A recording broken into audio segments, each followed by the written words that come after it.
Hey everybody, welcome back to my shop, my very, very messy shop right now. I've been kind of letting it get out of control for the last few months, so I really need to do a complete reorganization. Maybe I'll do a shop tour in the next month or so. My problem really is with horizontal surfaces. See, if I didn't have any horizontal surfaces, my shop would stay much more organized, but I guess they're kind of inevitable.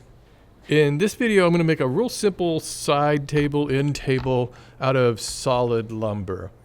I think this video is going to be valuable because all of the techniques that I use here are techniques used to make any table, no matter what size it is. I went to Home Depot and I got 3 of these 1x6 pine boards, and I took a long time going through the bins to select the ones that I wanted. What I was looking for were the ones that had the most interesting figure to them or something interesting in them. So I found these 3 that I think a lot of people kept putting back because they have all of these little spots on them. These are all like knots from where the tiny branches of the tree were growing out. But I think they look super cool and they're going to add some interest to this project. As always, once I get these boards home, I like to spend a lot of time really assessing them and figuring out what parts of each board I want to use for each part of the project. So obviously the most important part of this table is going to be the top. So I'm looking for the areas of these boards that have the most of those spots on them.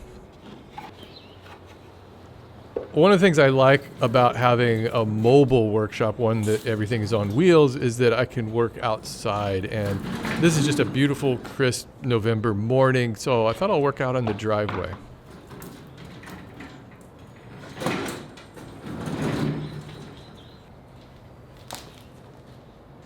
My table saw is kind of an old one, and it wobbles because one of its little feet is missing. And so for years, I've just been using this little walnut wedge that I just kick underneath that left front leg.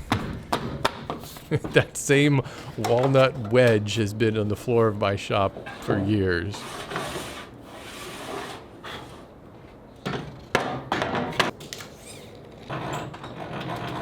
First, I'll cross-cut the pieces that'll make up the top of the table. I'm just going to cut them a little bit oversized right now.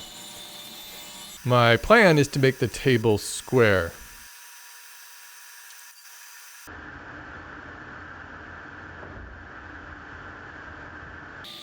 Once I have those pieces cut down to their lengths, I'll start to rip those down to their widths. My plan is to make these all 3 inches wide so that I can put 7 boards together and make a 21-inch wide table. So I'll eventually end up cutting this down to 21 by 21. But for now, the first thing I need to do is joint one edge of each of these boards to get it nice and flat. And that just means shaving a little bit off of that one edge.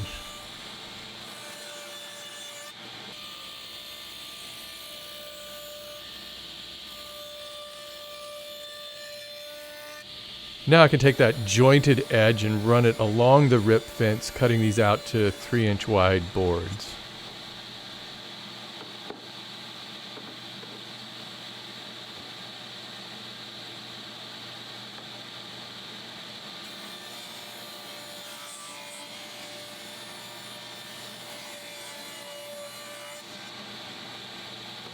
I can save those offcut pieces to use for the legs.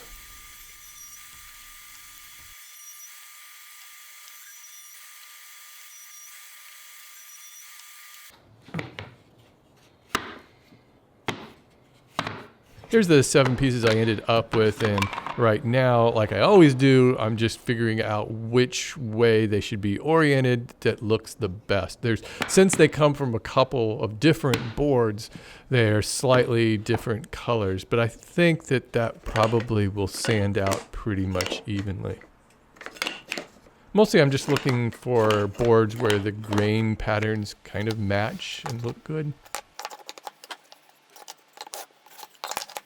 And the boards that have the most of that speckling surface to be on one side. I'm using my pipe clamps to glue these up, and this time I'm trying to get everything prepared ahead of time, even though I probably won't succeed. It seems like whenever I'm going to glue something up, as soon as I start gluing it and about halfway through, I forget that I need a specific clamp or something. I'll glue these all together at once.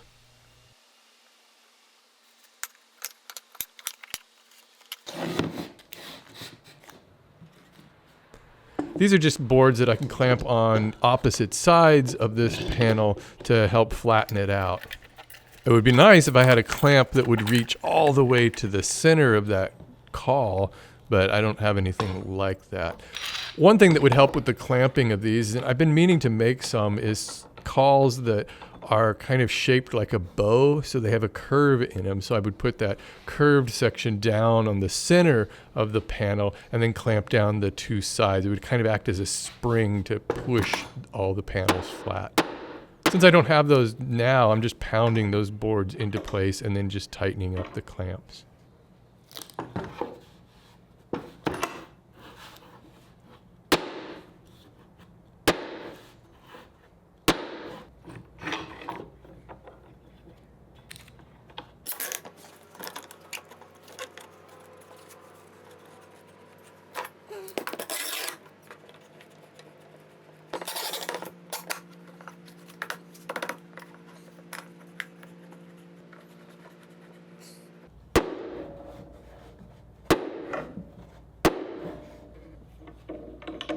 Now, with that drying, I can glue up the blanks that I'm going to use to make the legs. These are those cut-off pieces, so what I'm going to do is pair them up and glue those pairs together so that I have a thick board, 1.5 inch thick board. I'll be able to glue all these pairs together at once and then clamp them all together at once. As long as I don't get any glue in between the pairs, I should be all right.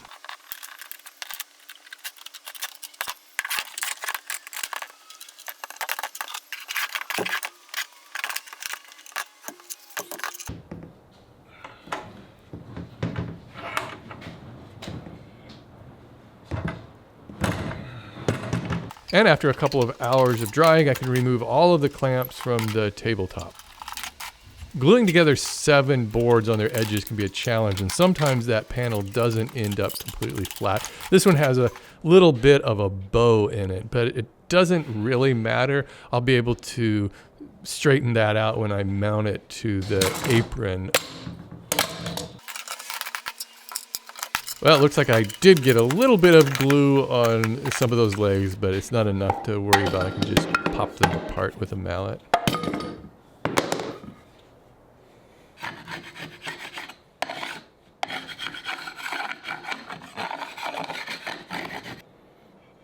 Here you can see how that panel is bowing a little bit. It's going to be much easier to sand this on a flat surface rather than have the sander kind of conform to the contour of that bow. So what I'm doing is just screwing down this panel to my workbench so that it is nice and flat. Another good reason to have made this a little bit oversized. When I have a lot of material I need to sand off and I want to do it quickly, I always reach for my belt sander. It's a real aggressive sanding tool that does a great job on flattening out panels like this. You got to keep it in motion all the time because it is so aggressive it can just gouge the wood and cut into it.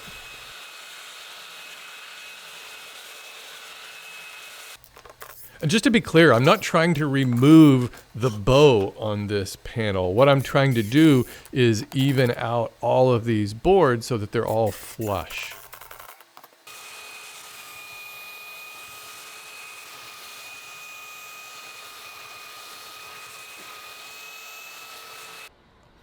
I'm going to have to use my circular saw to square up one of the ends of this panel. It's just too big for my table saw. My miter gauge doesn't extend out far enough. This cut doesn't need to be perfectly even. I just need it to be straight enough that I can run it along my rip fence to cut the other end of this panel.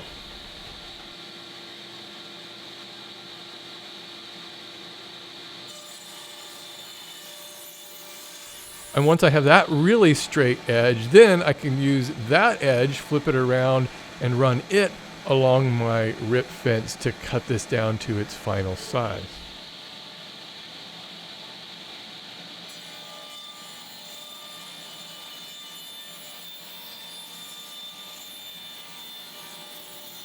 I'll just keep scooching this down until I get it nice and square.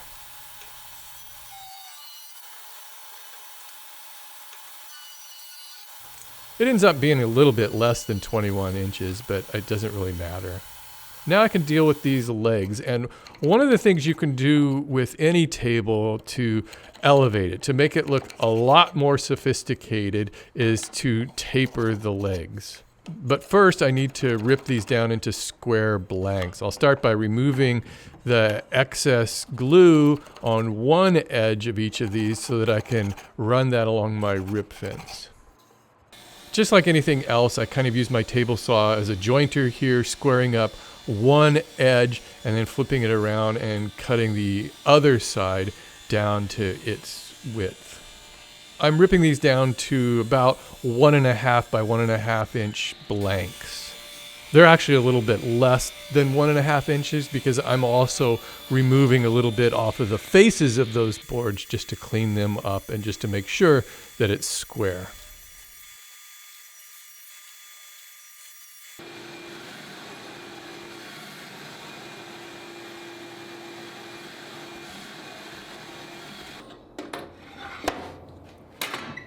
This miter gauge has a pretty handy extension that slides out, and it's got this built-in stop block that's pretty handy.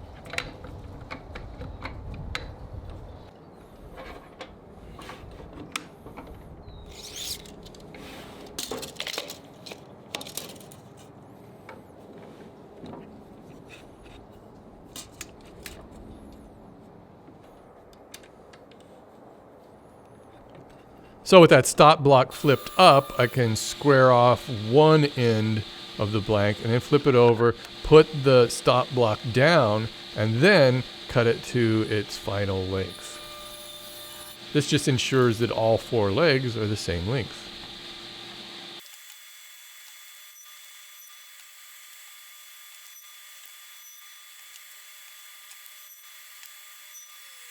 Once again, this time of year can be a difficult time for me to shoot video because of that low angle sun. It manages to just shoot right straight into my garage door.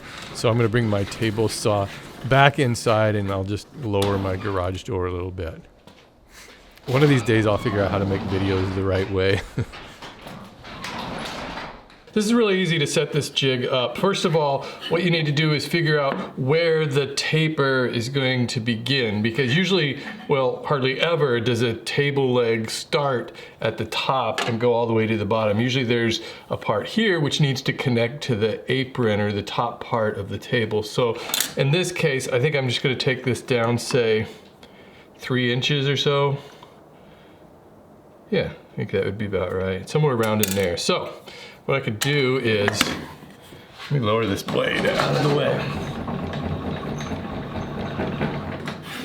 So what I'll do is I'll just draw a line, okay, 3 inches down. So the taper is gonna start from here and then go down to, I think, about 3/4 of an inch on the bottom. So on the bottom piece, it's gonna come down to, you know, something like that. Really narrow taper. So let's see, where's my line? Right here.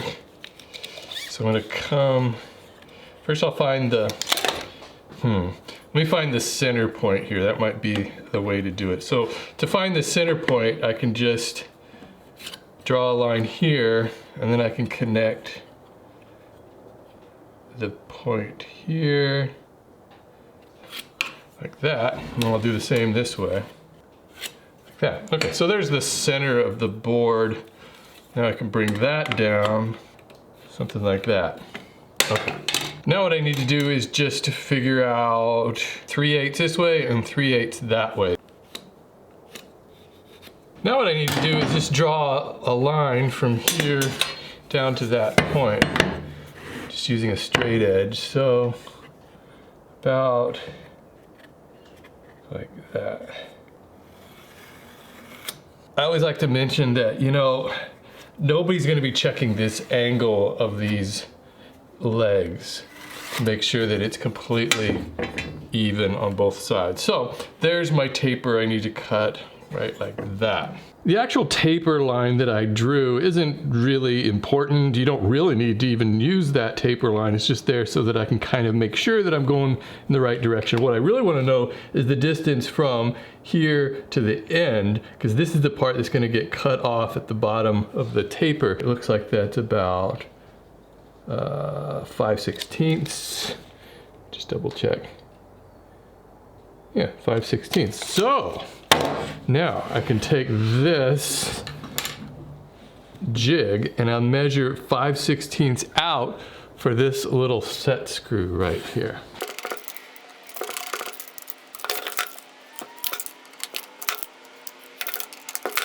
Yeah, it looks pretty close right there.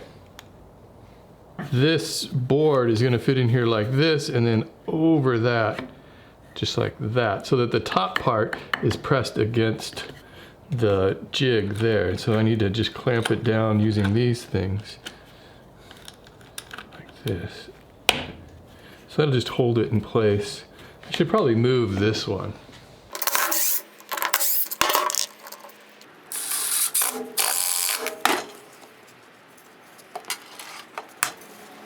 So the idea here is that this edge of the board is going to run along my rip fence, and it's going to start making the cut right at that top line. That's right before the taper. So I got to raise this blade all the way up like that. Okay, so now if I bring this back, I want to move this to where it looks like it's going to start right about at that point.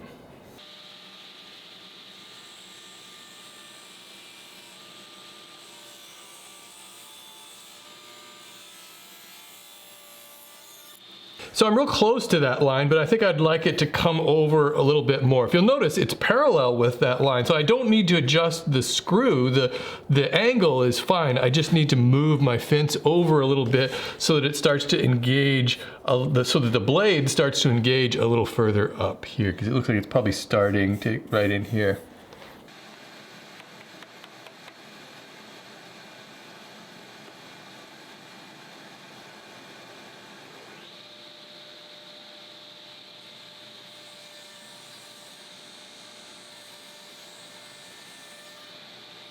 The other thing to keep in mind when you're using a tapering jig is that you need to cut one side and then one of the adjacent sides. You can't flip it over and do the other side just yet. So take these off and I'll just label this. I'm just going to label this 1 and label that one 2.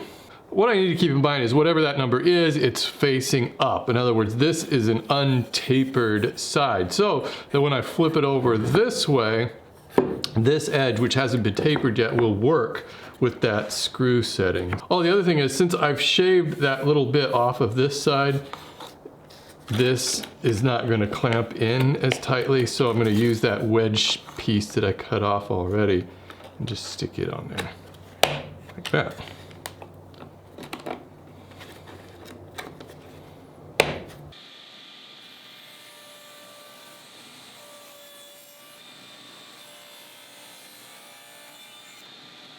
So before I taper those last 2 sides, I want to get the rest of these legs. That way I don't have to adjust the screw.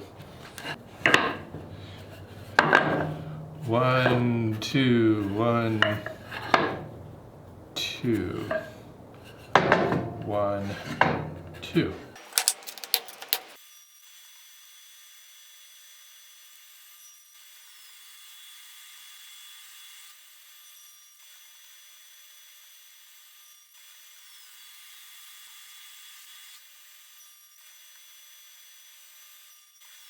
So now I need to adjust this screw one more time to account for that part that I already cut off. So this time I'm going to want the non-numbered sides facing up. In fact, I should probably just go ahead and label those 3 and 4. Why not?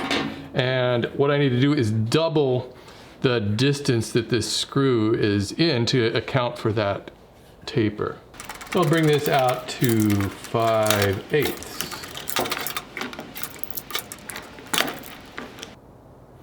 Looks good. Now that'll give me the same taper on those sides. I'll still need to use a wedge in here because this side has already been cut. So I could adjust these, but I think it's just easier to use this. And I can snap that in place.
I want to break that sharp edge along each leg and along the edges of the top. I could use my router with a chamfer bit to do this, but it's going to be difficult, especially on the top with that bow in it to keep that even. So instead, I'm just using this little block plane to just shave off a little bit on each edge. It's a small detail that just adds to the overall look of the piece, making it a little less sharp. I've mentioned this in previous videos, but the longer I do woodworking, the more I'm drawn to simple, unadorned designs. I think when you first begin woodworking, it's very natural to want to include a lot of decorative elements. If you, say, buy a set of router bits, you're going to just want to try them all out. I mean, who can resist trying out that Roman ogee profile along the edge of a board?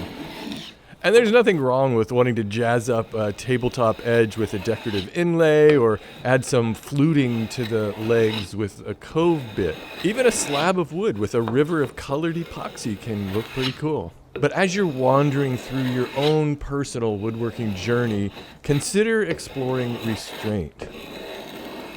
You might think that simple design is a sign of a newbie, but really the opposite is true. Simplicity is something that sometimes we only discover through experience and with confidence.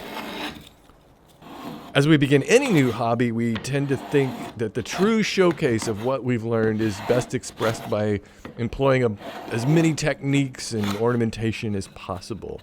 Your skills are best tested and displayed in your simplest pieces. And don't get me wrong, I don't think I'm very good at achieving simplicity yet, but the exploration is pretty fun. At least that's where I am in my own head and the approach I'm leaning towards these days.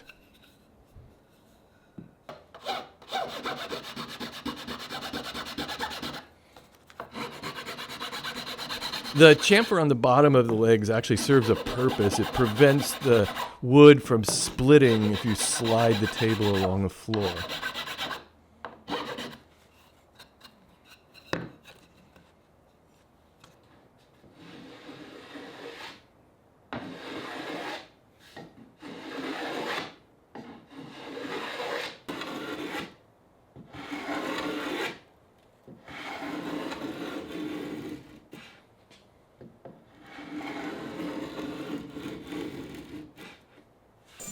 All that's left now is to cut out the 4 boards for the apron. The apron is the part of the table that connects the legs and holds the top in place. The last thing I need to do is cut a narrow groove along one side of each of these boards. This is going to be used for holding the tabletop clips in place.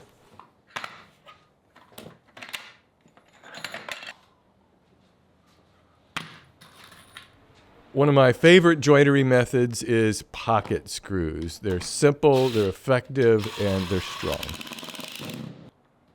I always screw this pocket hole jig into my workbench so it doesn't move around.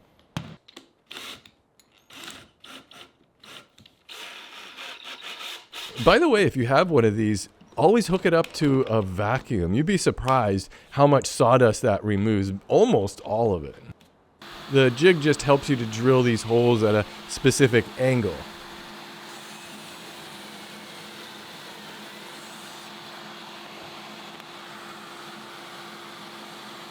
If you're interested in pocket hole joinery, I've got a separate video all about getting started.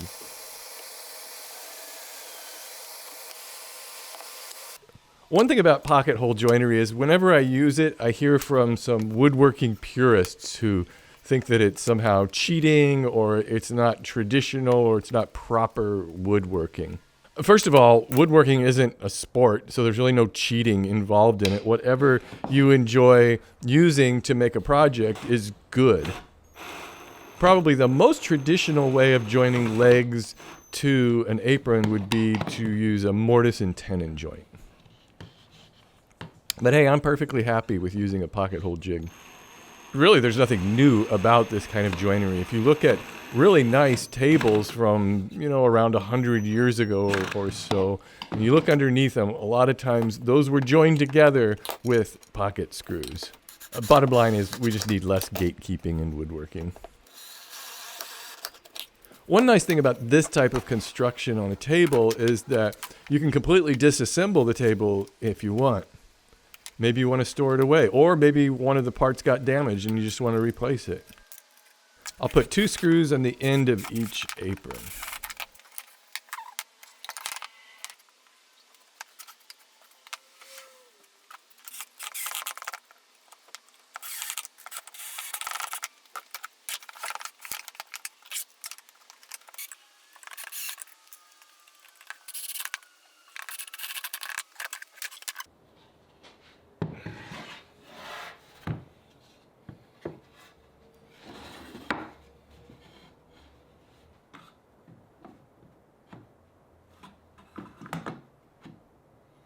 These are called tabletop clips, or sometimes they're called Z clips because they're shaped like a Z. What they do is they hold the top in place and allow for expansion and contraction of the wood based on humidity and seasonal changes.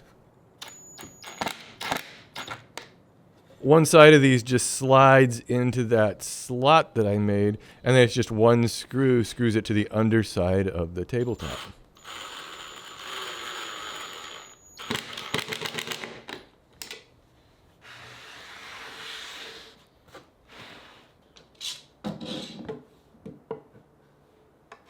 And finally, you can see here how these let me remove that bow in the tabletop just by pulling it down.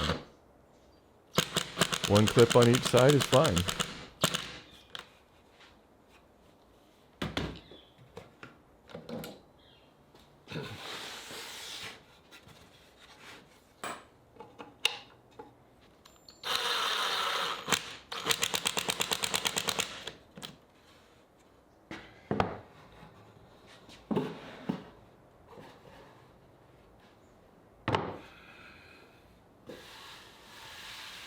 Just to clarify that a little bit, since the direction of the grain is this way on this panel, any expansion and contraction due to the moisture will be this way.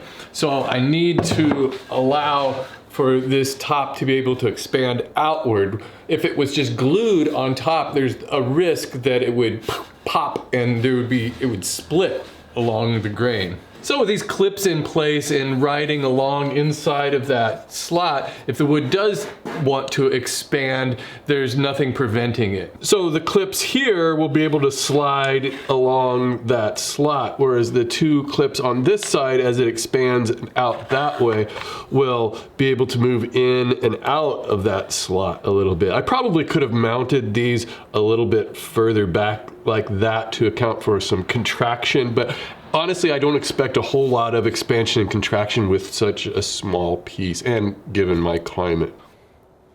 There's a small void in the top of this table that I need to fill. What I'll do is take some of the sanding dust from sanding this project so that it's the same color as the wood, and I'll mix that with some white glue.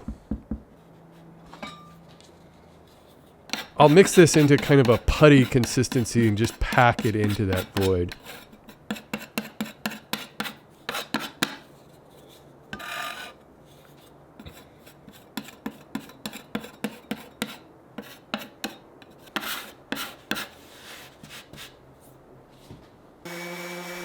Once it's sanded, it looks pretty good.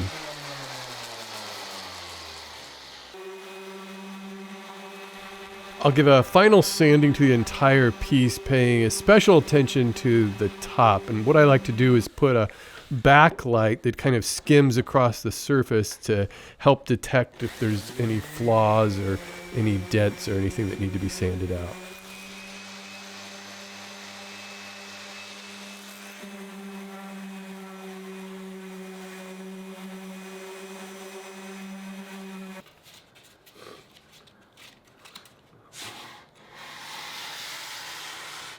I'm sanding the edges by hand using a sanding block.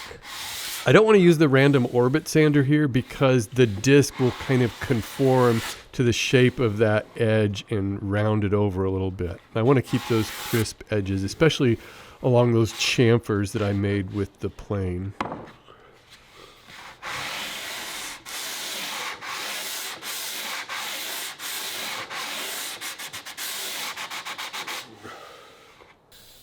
I hardly ever stain my projects. I feel like even the best wood stains always look kind of fake. And if they aren't applied properly, they also look really splotchy. I think that wood looks best in its natural glory with a clear finish. And really the cool thing about wood is that all species of wood will change color, usually darken over time. This pale white colored pine might not be to your liking now, but in a year or so, it's going to develop a nice, rich amber color.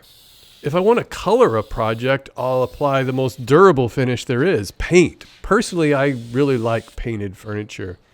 So I use spray lacquer to provide a hard, durable finish that'll withstand scratches, drink spills, and cup rings. I usually apply a couple of coats to the underside surfaces first, and then 3 or 4 coats to the primary surfaces. Once it's dry, I buff it out with a crumpled sheet of craft paper. A brown paper bag works really well for this too. This just gives it a really nice satin appearance and feels great to the touch.